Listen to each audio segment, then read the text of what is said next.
Buenos días, alumnos, alumnas de la materia de Taller de Expresión Oral y Escrita 2. Les habla su maestra Elba y recordemos que nuestra materia corresponde al segundo semestre. El tema que vamos a revisar corresponde a la cuarta semana de trabajos a distancia. Así que pues espero que tengamos una revisión exitosa y chicos, sobre todo les quiero recordar el objetivo de seguirnos manteniendo comunicados es eso, o sea, no perder el vínculo, no perder el estar ahí, el que sabemos que ustedes están junto con sus familias y las personas cercanas atravesando situaciones muy complejas, ¿no? A veces estresantes o preocupantes o quizá situaciones más favorables, más resilientes, más de apoyo. En cualquiera de los casos en que ustedes se encuentren, la Preparatoria Regina Ábalos no ha dejado de pensar en qué podemos hacer para poder seguir estando juntos sin que se sientan exhaustivamente cansados o que sientan esto como una carga más, ¿no? Pesada a su rutina. Entonces, chicos, pues también retomando desde la materia que estamos en este momento checando, vi en las actividades anteriores que hubo ciertos como momentos en que no se comprendió bien la actividad, no se explicó bien la actividad, algo pasó. Entonces yo creo que es un momento oportuno para que podamos darle una breve revisión, por lo menos a los temas más importantes, que en este caso fueron las fuentes primarias y secundarias de investigación, así como les hago la aportación. El cuarto tema a distancia son instrumentos de investigación documental, el uso de las fichas. Y bueno, pues a partir de este tema, primero lo que tenemos que definir, chicos, es ¿qué son las fuentes de consulta? Las fuentes de consulta son los recursos que suministran información o conocimiento sobre un tema determinado. Es decir, es ¿a dónde ustedes van cuando dicen voy a hacer un tema, voy a desarrollar mi investigación? Pero ¿a dónde acudes? Vas a un libro, revisas un blog, un video, etcétera. Esas cosas a las que tú acudes son fuentes de consulta. Ahora, estas fuentes de consulta son objeto de estudios en varias disciplinas, por ejemplo, la biblioteconomía y la metodología de investigación. Diferentes áreas nos encargamos de revisarlas.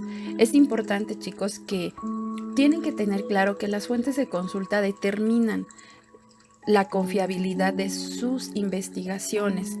Ejemplo, ustedes dicen, bueno, yo quiero revisar el tema de el COVID-19 y entonces se van a googlearlo y resulta que hay como una infinidad de información, tanto de noticieros actuales, de otras entidades del mundo, etcétera. Ustedes tendrán que tomar su juicio para poder decir, bueno, yo quiero apoyarme en Wikipedia, ¿no? Y mis argumentos son estos. Yo consideré que fue mejor la fuente de la Universidad de Anáhuac por esto. ¿Cómo saber cuál es la confiable? Bueno, ustedes ahorita, así como un ejercicio somero, se pueden poner cualquier tema en la cabeza. Lo googlean, revisarán que en cuanto despliega la información, hay un montón de alternativas, ¿no? Te está apareciendo Wikipedia, te está apareciendo el blog, te está apareciendo un montón de alternativas. Y quizá por ahí te aparece, abajito del título del tema, te aparece el www, quién escribe, ¿no? ¿Y qué pasaría si aparte de Wikipedia tienes Wikipedia y UNAM, por ejemplo? Tú dices, no, bueno, pues yo creo que la UNAM, ¿no? Así como por sospechosismo dijeran coloquialmente por ahí. ¿Pero por qué? Ah, bueno, lo que pasa es que la UNAM es una universidad perfectamente respaldada ante el mundo. De hecho, es una de las mejores universidades de México y de Latinoamérica. Y tú sabes que los especialistas, los investigadores que están ahí están actualizados, tienen información confiable. Entonces, si tú dices, bueno, mi investigación sobre A, yo la basé en este documento de la UNAM, lo revisé, lo resumí, indagué y entonces esta es la aportación que da este documento. te aseguro que tiene mayor textura esto, que si llegas con que, bueno, del mismo tema abrir rápido Wikipedia, así apunté 3 líneas rapidísimo, es mi fuente de consulta. ¿Es una fuente de consulta? Sí. ¿Es confiable? No. Porque ciertamente en este caso la función de Wikipedia es acortar términos, resumir el resumen de otro resumen de un concepto. Y tú no tienes que ir al resumen del resumen, tú tienes que ir al concepto. Tu formación como educando ya te reta a ir un poquito más allá de lo básico, ¿no? Que los básicos serían como para niños de primaria. Ahora ya estás en otro nivel. Entonces, decíamos que las fuentes de consulta pueden ser las fuentes primarias, que son las básicas, es decir, las que no han sido interpretadas, son las que son de las fuentes originales. Por ejemplo, diarios, cartas, artículos de investigación escritos por quienes la realizaron, tesis doctorales, entrevistas, etc. Esta es una fuente primaria. Una fuente secundaria sería aquella que recopila o resume a partir de la información de una fuente primaria. Entonces, si te das cuenta, puedes acudir a una de las dos o a las dos, pero tienes que saber cuál es primaria, cuál es secundaria. Como secundaria podríamos decir que está la biografía, la revisión de artículos, etc. Y bueno, ¿qué tenemos que hacer para decir yo me basé en este libro? Nosotros, y la metodología de la investigación te va a decir que tú tienes que recopilar y almacenar información. ¿Cómo? En mi cabeza, en el celular.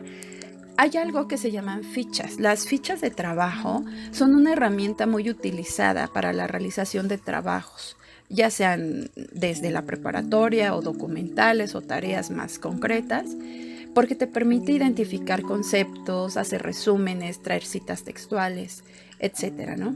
Entonces te decía que, bueno, es una técnica de investigación y que te va a permitir registrar y almacenar datos de información. Entonces te comento, hay un concepto que se llama ficha de trabajo. La ficha de trabajo es un documento físico o informático que se usa para documentar, te decía, la información. Un ejemplo sería un pequeño documento con la información más importante de una especie vegetal o animal, ¿no? Las fichas de trabajo, te decía, te resumen, te sirven para resumir, para compilar información.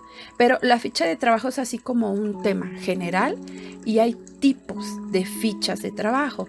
En fichas de trabajo tenemos la ficha de resumen, la ficha de paráfrasis, la ficha de síntesis, la ficha textual, la ficha de opinión, y esto te va a permitir, cuando yo te diga, alumno, alumna, hazme una ficha de opinión del libro de, y entonces tú vas a decir, ya sé qué quiere y ya sé cómo lo voy a entregar.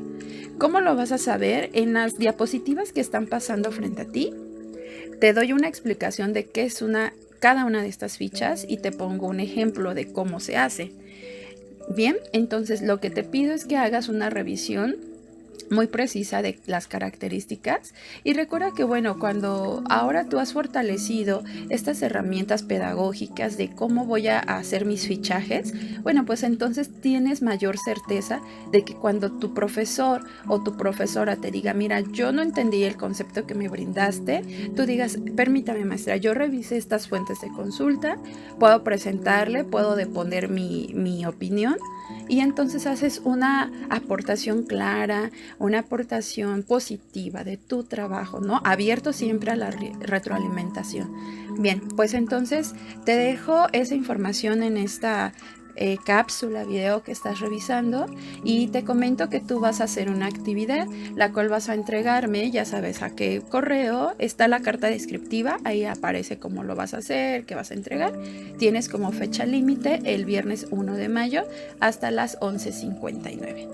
Bien, pues te dejo un gran abrazo, todo el cariño a la distancia, el buen apoyo de la escuela. Siéntete arropado, siéntete bien querido por cada una de las personas que estamos alrededor desde la distancia, que somos parte de la escuela, de tus profesores y el grupo directivo, ¿no? Entonces Te deseo que estés bien, cuídate mucho y echa mucho de tu esfuerzo para que esto salga bien. Éxito.